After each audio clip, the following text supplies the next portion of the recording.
ষষ্ঠীচরণ। কবি কনক মুখোপাধ্যায়। থলি হাতে এলেন বাবু, শাক সবজি নিলেন, হিসেব করে 20 টাকার নোটটি দিয়ে গেলেন।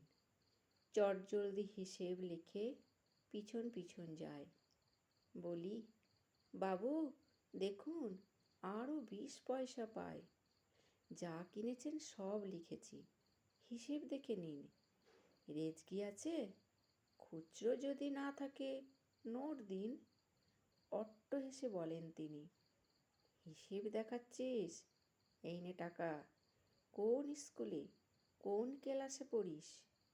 দাম মিটিয়েই ছোটেন বাবু, দেখেন হাতের ঘড়ি।